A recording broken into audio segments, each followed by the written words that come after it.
Hello and welcome to Synchronicity Talk Radio for your mind, body, and soul. I'm your host, Marie Bernard, and today we are speaking with Suzanne Scurlock-Durana.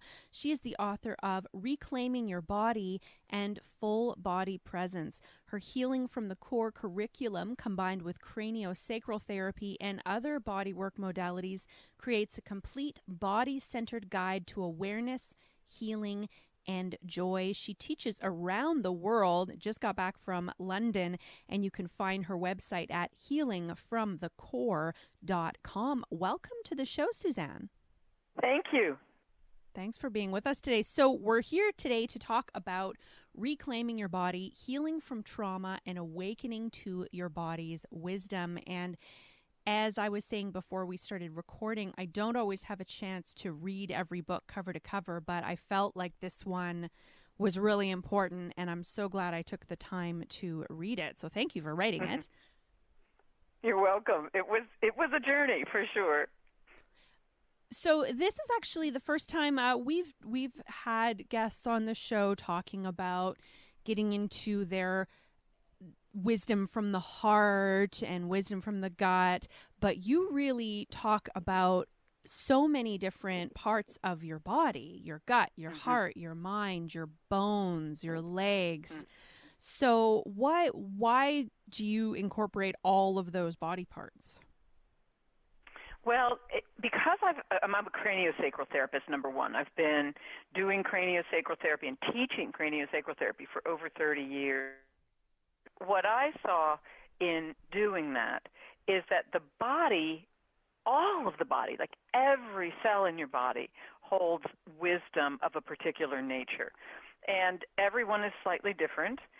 But I discovered across the years that even though each person's system is unique, what's true is that there are certain kind of neighborhoods, if you will, in the body, like the neighborhood of the heart or the area of the gut or the feet and legs or your bones or all those different things have their own kind of specific characteristic kind of wisdom. And I was seeing it over and over again as I was working with people, and I thought, you know what? This is really fascinating. And so I began to really play with it, and I teach it in my Healing from the Core workshops. And then I realized write about it because I've seen it so frequently with so many people that I realized that would be helped by realizing that they not only need to, but that their heart needs their gut, and the gut and the heart really need the pelvis, and the feet and legs are what propel us, through into our lives and help metabolize everything that we're working with in our lives. So like every single area works with every other area of the body, and it was fascinating to watch across the years as people latched on to the heart as the seat of wisdom or the gut as the seat of the wisdom, when in fact the whole body is meant to work together. And this is actually not an idea, but the idea of embodying, really being in each one of these areas, is something that I haven't really seen coming from much of anywhere else. In the book, Reclaiming Your Body, Healing from Trauma, and Awakening to Your Body's Wisdom, you actually share a lot of stories about how sometimes people are really in touch with their pelvic area or really in touch with their heart, but other parts of their being are closed off, and then they get into trouble because of it. So can you tell us a little bit more about that?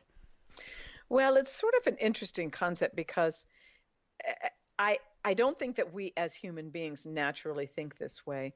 But let's say, for instance, let's take someone who is very much a heart-centered person. They totally are inspired by life and they love what they do and they care about other human beings. They're very heartful people, we would say.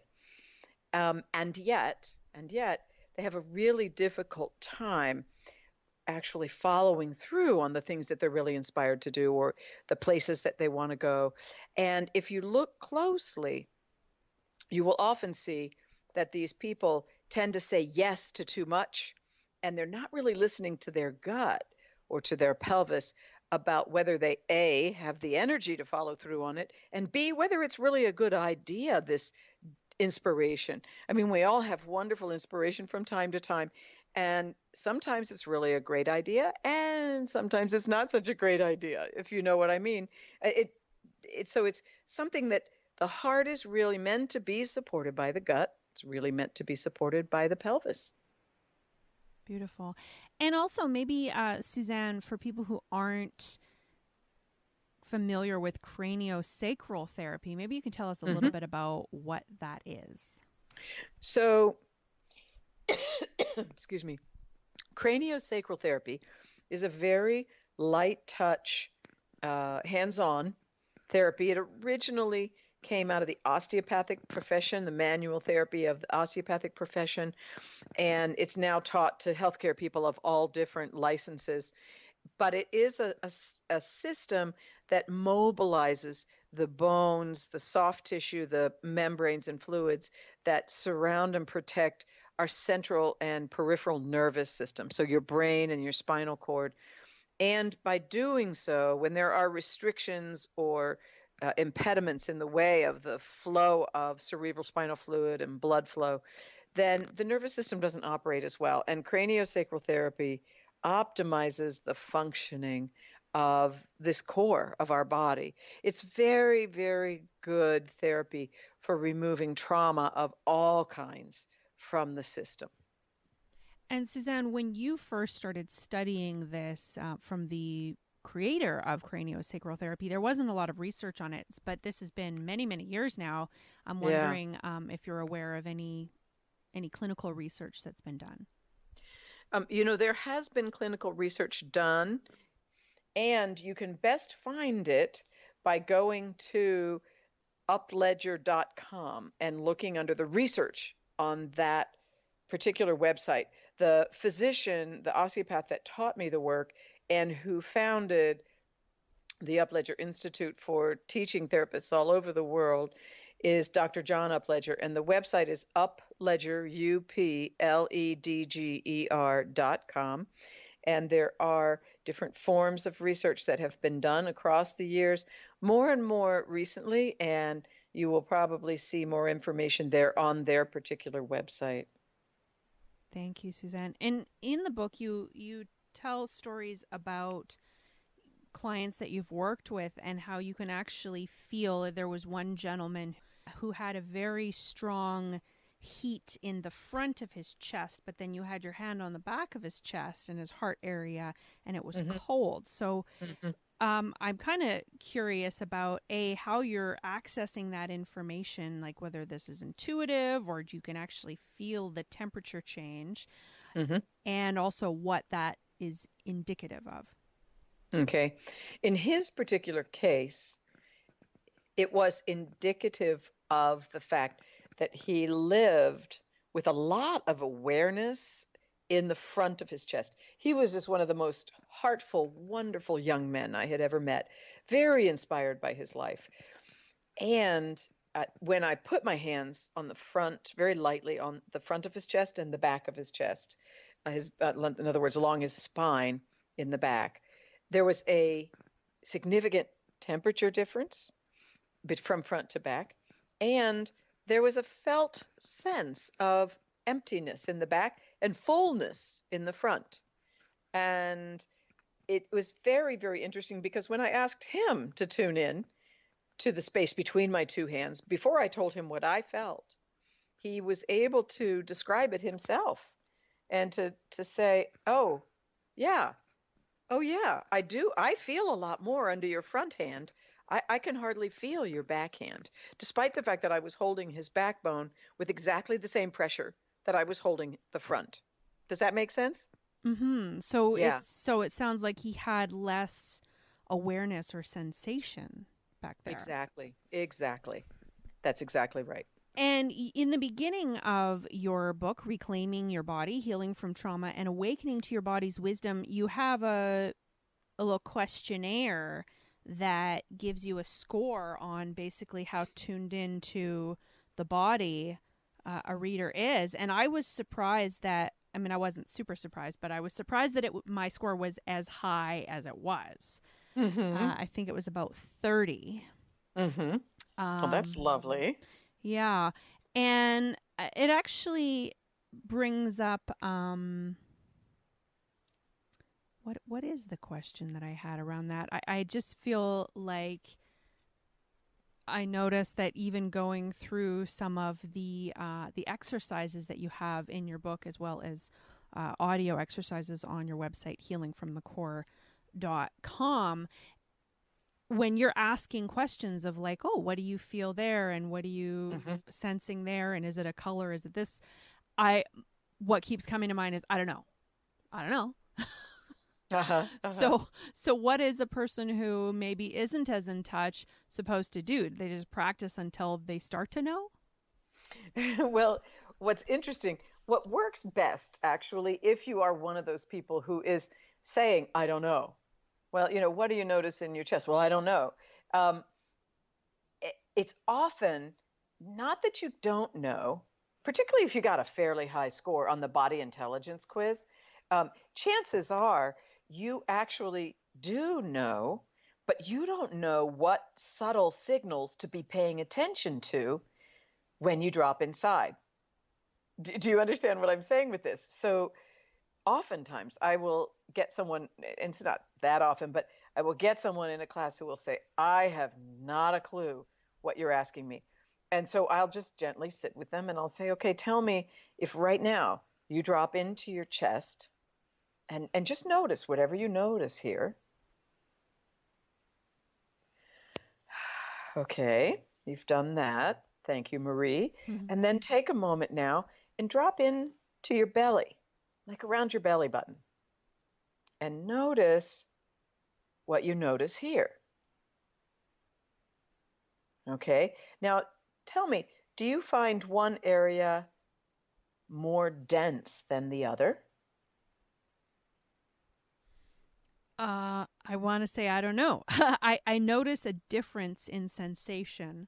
Yes, But tell me about it. But I don't know how to articulate it. Yeah, I don't know what. Yeah, I couldn't draw it or describe it. I just noticed it's a little bit different.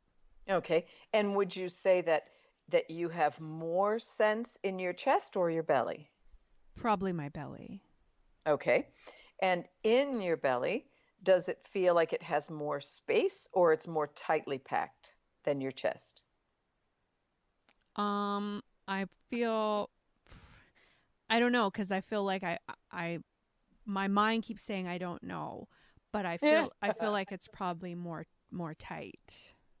Yeah, yeah. And so just playing with that, the real piece that I'm hearing from you is that you need to get your inner critic out of the driver's seat and just let the awarenesses that you're having float to the surface. Because you're clearly having awareness. You just keep judging it and then throwing it off the bus. And so all you end up with is the answer, I don't know. Am I making sense? It does make sense. I feel like I don't have the connection between the sensation and the language. And yes. I'm actually taking a mindfulness-based stress reduction class right now, MBSR, and one of the pieces of homework is to observe pleasant experiences and then to pay attention to the sensation in the body. And I noticed this on my way home from class last night. I noticed these beautiful wildflowers on the side of the road, and I noticed right away that I felt it was pleasant. But then when I tried to pay attention to the body sensation, as soon as I tried to describe it, it was like, again, I don't know, I shut down, and the sensation almost disappeared. Is that normal? Yeah. That's actually, for being in our culture today, it's very normal, and you're not alone in that one, because most of us are trained out of giving validity or giving credence to what we feel in our bodies, what we sense in our bodies, our inner imagery, if you will. Yeah. Well, hopefully with practice it will come. Now, Suzanne, again, we are speaking with Suzanne Scurlock-Durana. She is the author of Full Body Presence, and the book we're talking about today is Reclaiming Your Body, Healing from Trauma and Awakening to Your Body's Wisdom. And Suzanne, you share a number of stories about your own personal experience growing up and how you became disconnected, because when we're kids, we're kind of quite fully connected to our bodies and to our emotions, and through our family unit and through society we're taught to shut them down. And there was this one story you shared about this dog who came into your life. And could you share a little bit about that experience with us? That is one of my clearest memories of my childhood. And it was so fascinating to me that I was just hanging out in my front yard, and I might have been 4, maybe. I mean, I was very young. And this gorgeous golden, I want to say it had to have been a golden retriever, but it was a young dog, came into the yard right up to me. We just sat, and the connection we made was phenomenal. And I had never had a dog. We didn't have a dog in the household growing up.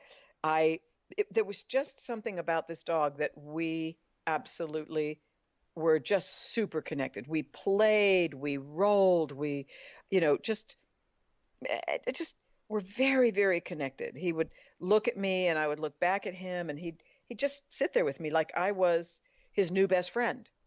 And so I was so excited, and went into the house with the dog and said to my mom and dad, "This is my new dog, and I just really love this dog." And of course they were normal parents. They said, "Well, this dog must belong to somebody, and there's no way we can keep it." And I was stunned. I think it was before the point where I was actually developing logical thought. And so I must have been fairly young, like maybe 4. I was absolutely devastated. I mean, I could not believe that they couldn't see how deeply connected we were. And I think this level of connection is something that children naturally have if they don't have any early trauma that really locks them out of their sensations. I think this is a normal thing for children to have. And I had it, but the message that I got was that it did not matter how deeply connected we were, that level of heart connection wasn't as important as finding this dog's original owner.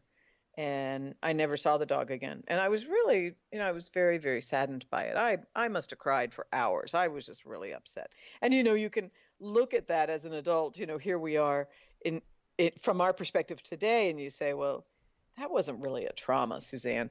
But in fact, it was a way in which my system began to shut down deeper feelings. And believe me, I actually had very good parents.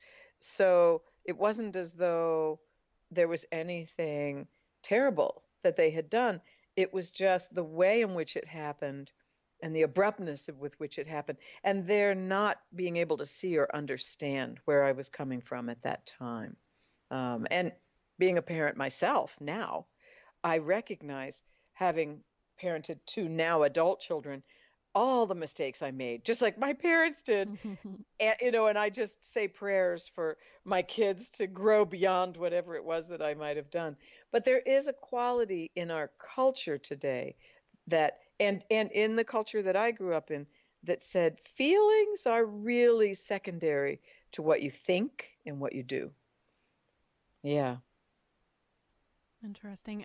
As you were sharing so many of these stories, and that was just one of the stories that I deeply connected with, I kind of gained a bit of an insight into my own experience. I've noticed that ever since a fairly young age, the concept of death, not that losing a loved one doesn't affect me, because of course it does, but that logical part of my mind always steps in and says, well, that's just part of life, suck it up, basically. Right up, right. And I remember actually when I was quite young, a friend of my mother's had been murdered And as I was reading your book, I remembered my mother telling me this and telling me some of her feelings about it.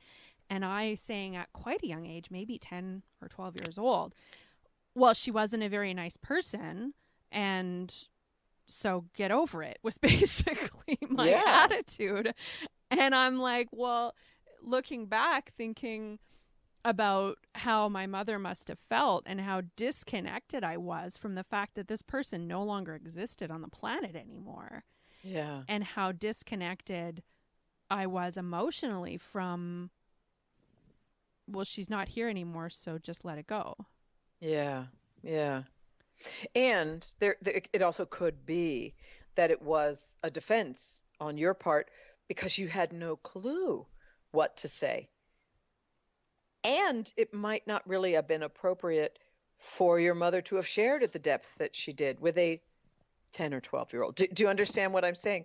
You know, when you look at the whole picture, we don't know what was true for you in terms of what was going on there around that. Did you not like this lady? I'm just curious. Well, I grew up in foster care, so I didn't live with my mother. But this woman was someone that my mother had tried to help, and she was, she had mental health challenges of her own, and she was one of these people who you could never do enough for. She needed people very much, but she never really appreciated them.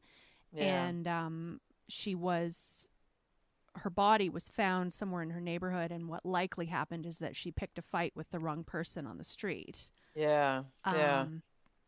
And so, I mean, she was deeply troubled, and my mother was trying to help her. So in my mind, I'd heard of all the horrible things she'd done to my mother, and I was kind of like, well, good riddance. Yeah. You know. Oh, so in a way, you were in your own nice, clear, black and white 12-year-old way, being very concrete and saying, Mom, get over her. She wasn't a very nice person to you. You're actually going to be better off without her. But I mean, she's still like the poor woman. Her body was left in the street. You know what I mean? Like, this is a pretty big deal. Oh yeah, but you don't, at 10 or 12, you have no way to put that into any context. Do you understand what I'm saying? So don't be too judgmental about your response to your mother. I mean, it could very well be that you really did the best you could in how you responded to your mom. Yeah. Yeah. So this was your mom in foster care? This is my birth mother. Ah, okay. We still had contact, but we didn't live together. I was just thinking, because of all the trauma of being taken away at such a young age and all of that, and having to get over not having that person physically in my life anymore. I think that's where that disconnection with death of like, well, that life happens. And it wasn't like it changed my feelings about it, but that running commentary in my mind was, get over it. It happens. Right. And it also sounds as though you had some really tough experiences earlier than that would have really caused you to put up some walls that you might not have otherwise have had if you were put into foster care. That must have not been an easy thing for you growing up. Yeah. Well, back to, I don't want to talk too much about my own personal thing, but another thing that came up actually when I think it was the gut, trusting the gut. What happens with so many of us, and there was another experience that you shared in your teen years where your gut really warned you about something, and then in your mind, because the logical information you had on the surface was, you have no reason to feel unsafe. Right. And I think that happens with a lot of situations or people. Like, there are people who I feel in my gut, I don't know if I can trust them, but then my mind clicks in and says, okay, well, this could be because of past trauma, or this could be because of these other things. And so how do you take because you don't want to let your mind completely you don't want to abandon your brain. Right. Yeah, no, not at all. But the issue is that you want to have what I call an educated gut. You want an integrated gut. So let's take my particular circumstance where I was with an old friend. I mean, he was really like an older brother to me, and he was he was coming off of a long stint on amphetamines. And in that process, he got very violent and strangled me. And the interesting piece was that for about 20 to 30 minutes before this occurred, my gut felt uneasy sitting in the car in the parking lot of this pool party, chatting with him. And yet there was nothing in the tone of his voice. There was nothing in what we were talking about. There was nothing that would say, Suzanne, you're in danger, get out of the car. He was a friend. I was trying to be nice. All of those things that we do, be polite. And I was a good friend. Good friends don't, just get up and walk away from somebody because they feel uneasy. So my head talked my gut out of leaving, and I almost died in the process. And in my first book, Full Body Presence, Learning to Listen to Your Body's Wisdom, I talk about the fact that in the months and years that passed just beyond that trauma at 17, I made a vow to my gut that I would never dismiss it again for any reason. And it saved me from a date rape in college because I listened to it. But I didn't know to listen to it as a young and naive 17-year-old. So, you know what I'm saying is that there are layers and layers of how we can listen and pay attention. And the different traumas that have happened to us literally lock us out of the wisdom of the body often, because things get kind of clamped down and tightened down in certain areas of the body with trauma, so that we don't hear what's going on. So, Suzanne, I'm curious, because when you're dealing with, one of the things that I've been working on in therapy is sometimes I'll have an urge to flee a situation. Mm-hmm. And yet I need to be skillful. Like if I'm at work and I'm having something comes up that triggers me for whatever reason, I can't just quit my job in the middle, right? So I have to learn how to attend to my feelings and deal with these external circumstances. So if you had that to do over again with your friend in the car that night, how might you have dealt with all of that? Yeah. Well, I think the thing that I did do, I'll tell you what I did do in the circumstance that happened after that in college. I was on a date in my college with a very popular basketball player. And we were in a party in somebody's dorm room. Everybody was drinking beer, and, we're all sitting around chatting, and music was on. And one by one, people were leaving. And I realized that very, very shortly, he and I were going to be the last two people in the room. And I began to feel very uneasy. And so what I did was I said, I need to go to the bathroom, and I left. And I didn't go back. And very shortly thereafter, I heard from two different women on campus that he had date raped them. Wow. And so can I say for sure that would have happened to me? No. What I can tell you is that it didn't happen to me. So that was a time when I could have said, oh, he's such a popular guy, la, la, la, la. I didn't. There wasn't anything about him that was mean or terrible. He was just very self-centered and strong-willed, and as most popular athletes are or were at that point in time. And so I got it, that I needed to get out of there. Something didn't feel right. And so I left. But that's a little different, Marie, than what happens when you have memories of past trauma that are causing little triggers to go off, but when there's actually nothing in your current environment that's dangerous.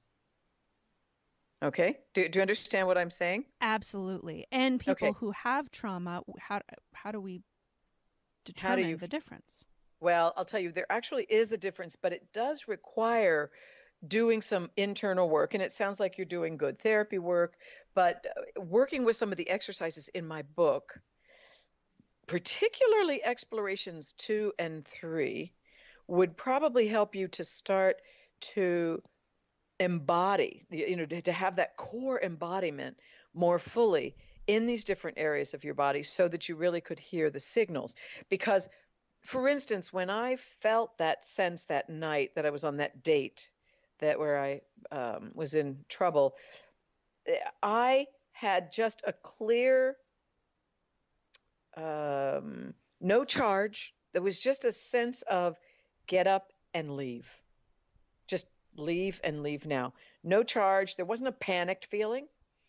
I just knew that I needed to leave. Now, that's different than the couple of years after that original strangulation happened, where I would get into the car with my father at night, or I would be alone with my boyfriend of the time, kind people, good men, and I would get an irrational fear that would start to rise in me.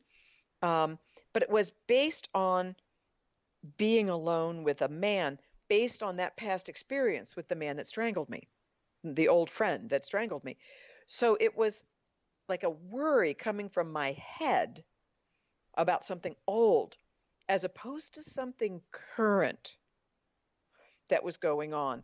Now, what I had to do was I had to heal the the trauma in my gut and my heart enough to be able to hear it again so that I could assess whether something was a current issue or it was coming from worry, old worries. Do you understand the difference? Yes, and I'm thinking, and this is not the first time I've had to learn this and remember, but I think that when it's the past trauma stuff, it tends to feel very urgent. I have Mm-hmm. to take action right now. It's panic. Yeah, it's almost a panic. Yeah. Which you would think that that would mean it was more real.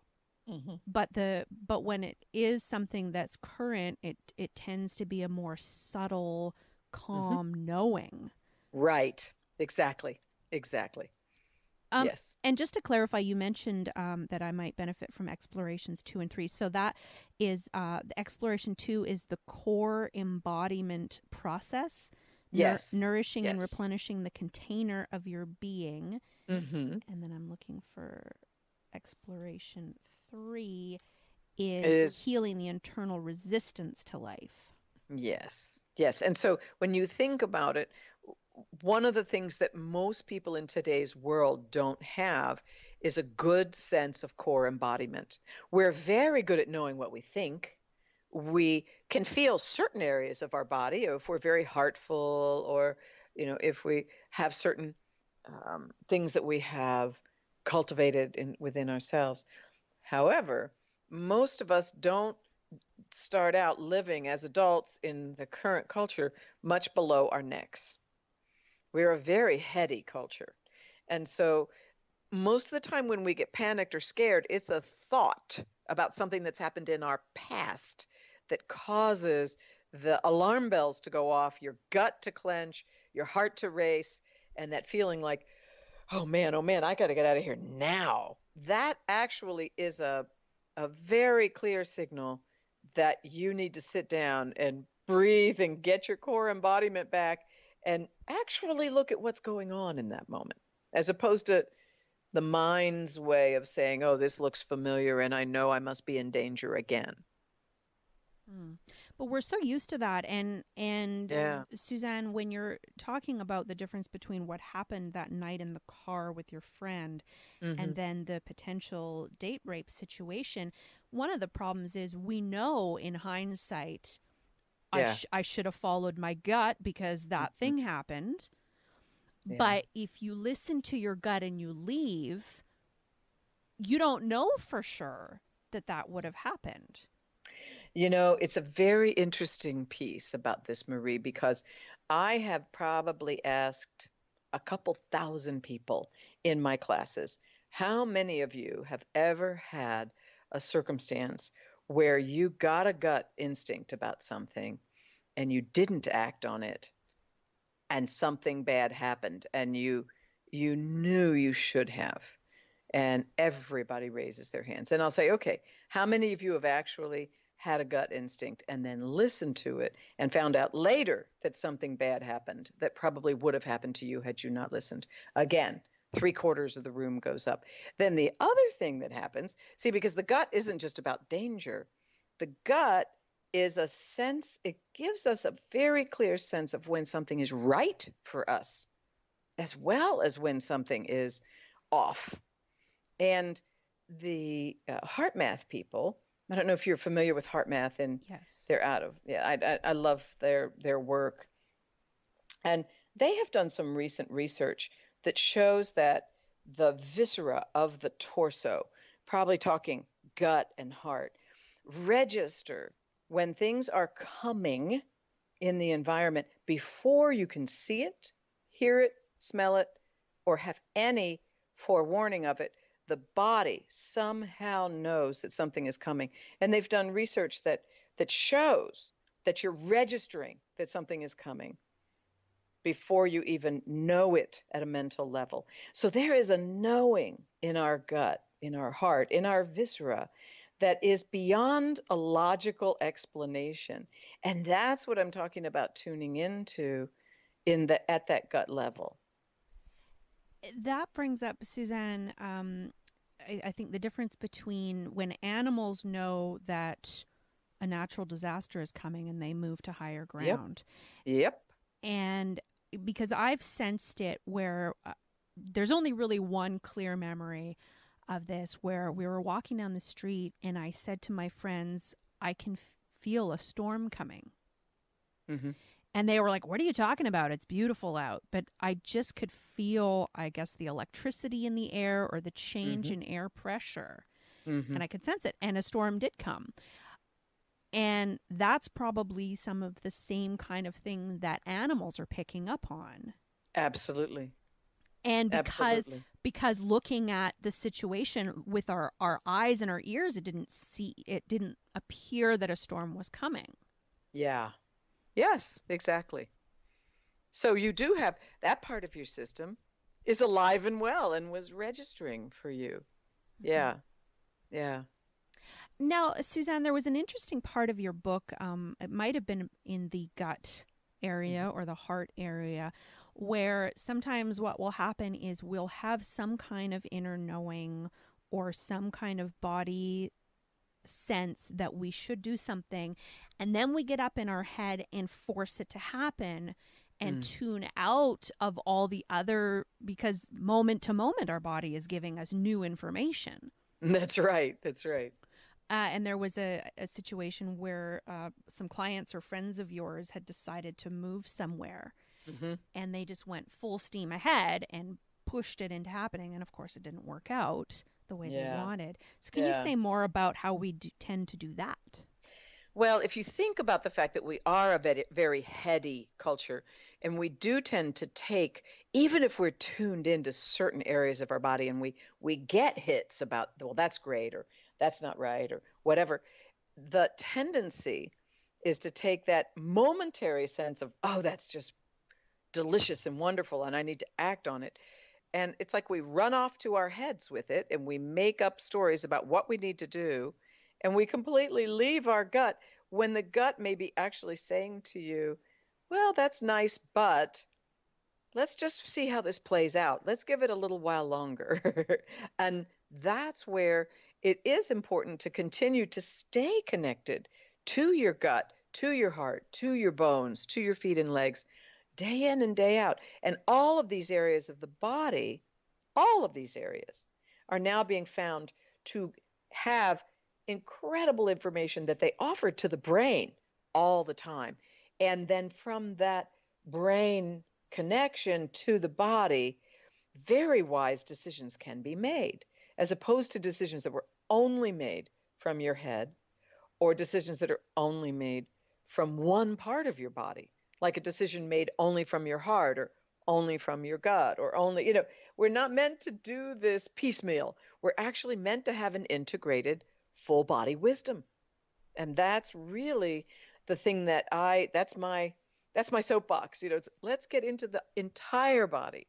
I love what heart math teaches about the heart and about the wisdom of the heart. But then I will always say to them, what about the gut? What about the feet and legs? What about our bones? What about the pelvis? These are all additional areas that have a voice that needs to be heard at the table of our decision-making process. Well, in that situation, Suzanne, where we get that initial feeling and then we push forward, Yeah. I think that's another piece where people can use that as evidence. Well, I followed my gut in that situation. It didn't work out. So that must mean I can't trust my gut. Right. Exactly. And that is often how people discount their inner knowing. And the more you discount your inner knowing, the quieter and quieter that inner voice gets, until sometimes it gets down to being completely muted. Yeah, which is very sad. Mm-hmm. Yeah. Yeah. Well, we are speaking right now with Suzanne Scurlock-Durana. She is the author of Reclaiming Your Body, Healing from Trauma and Awakening to Your Body's Wisdom. You can find her website at healingfromthecore.com. And I wanted to talk a little bit about the CranioSacral Therapy. Am I saying that right? Yes. How do you find, because it seems like the exercises in the book are one level, which you can do on your own and is amazing. And it also sounds like if you want to take it to the next level, it may require some help. Yeah. So how do you find someone to help with that?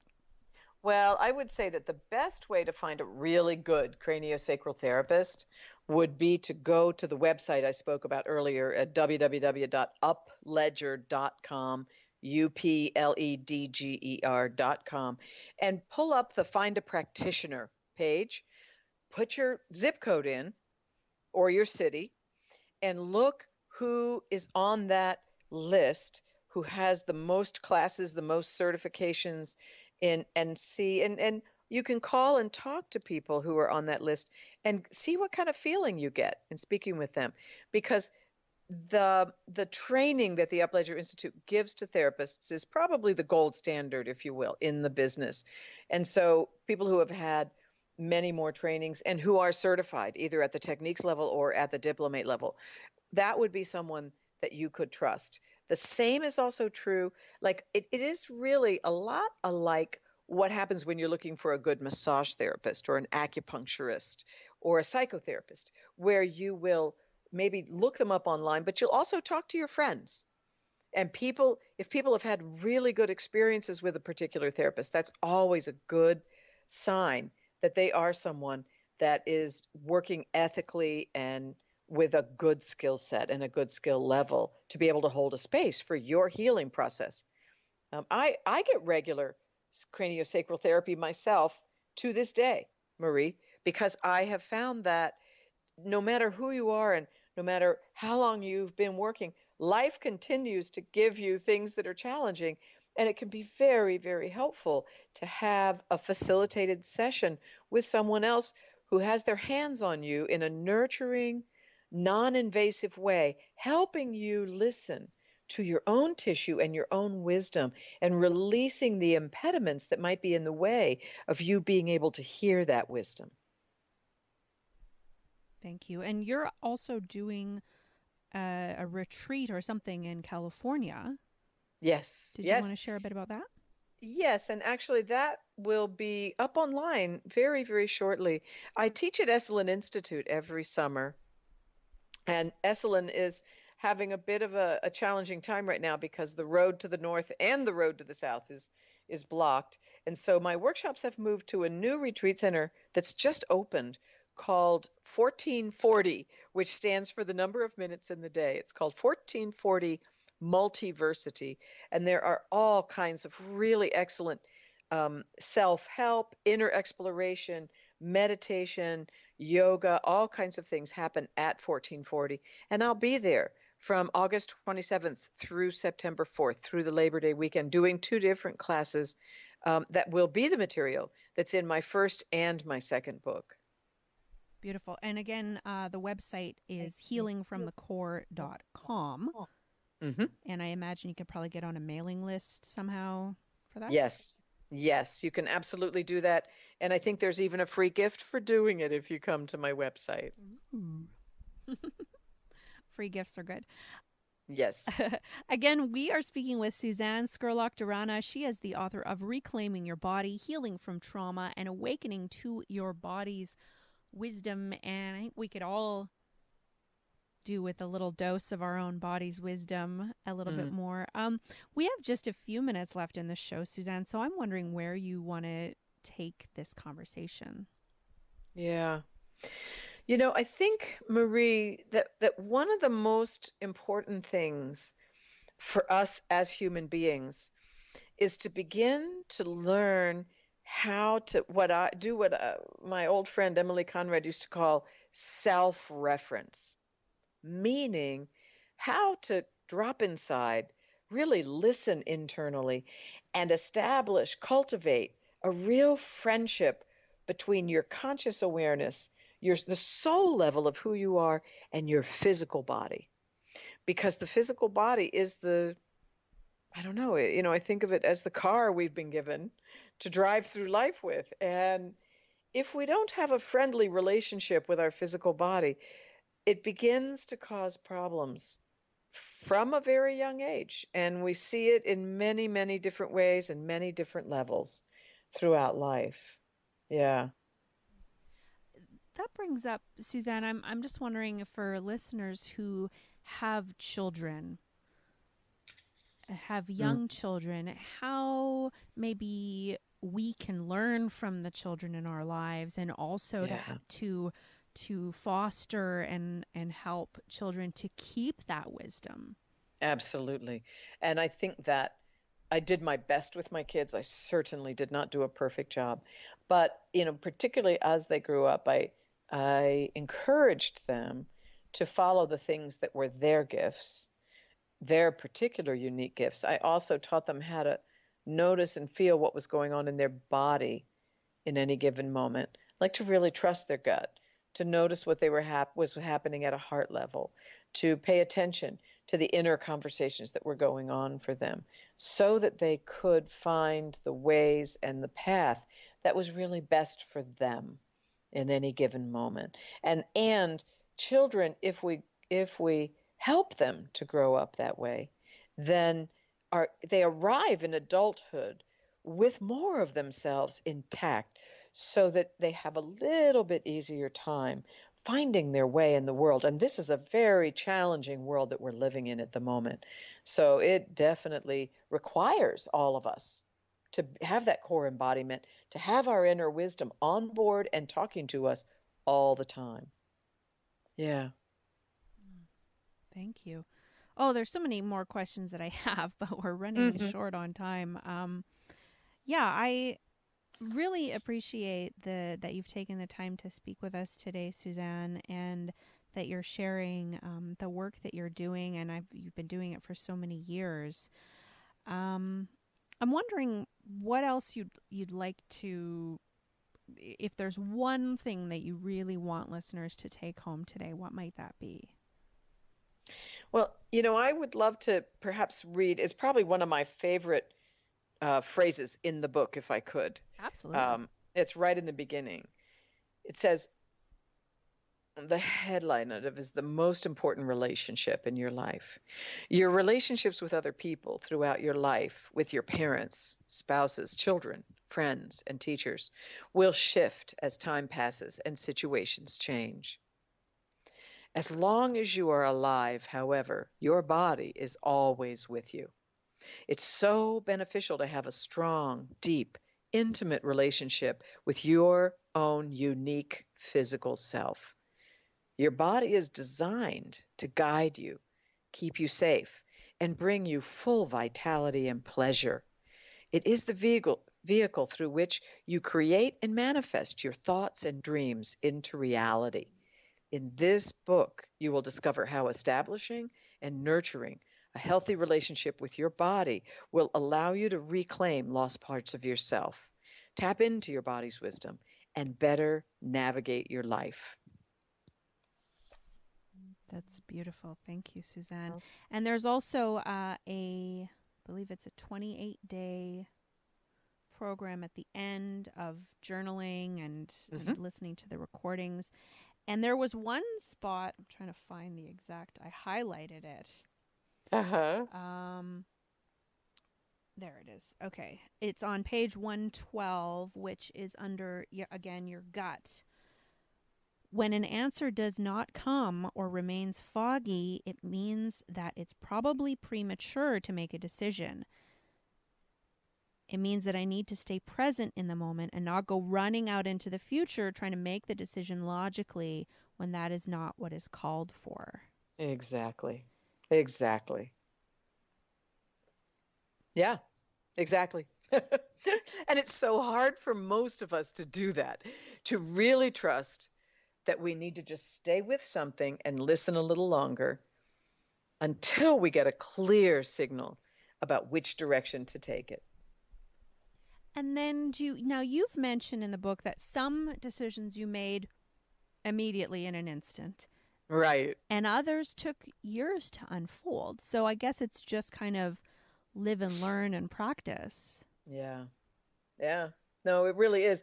And the interesting piece is the longer you practice listening to your body and taking actions on it, and I'm talking about everything from what would be nurturing and nourishing for me in terms of the food that I want to eat at my next meal, or who would I want to spend time with in this downtime that I have where I really need to rest and rejuvenate, all the way to who should I marry or what should I do about this career change. Every single decision, the body's wisdom has some very clear things to say about it when the time is right for the decision to be made. Beautiful. Well, it sounds like maybe you've got your next interview calling you. For your help with this, I really have enjoyed this interview. So that was Suzanne Scurlock-Durana. She is the author of Reclaiming Your Body, Healing from Trauma and Awakening to Your Body's Wisdom.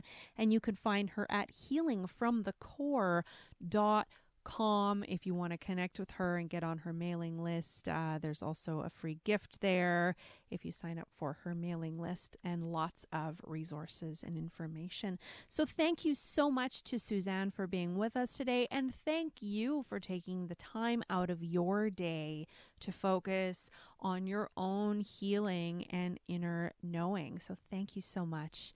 I want to send you lots of love for a wonderful day and a wonderful week. Be well.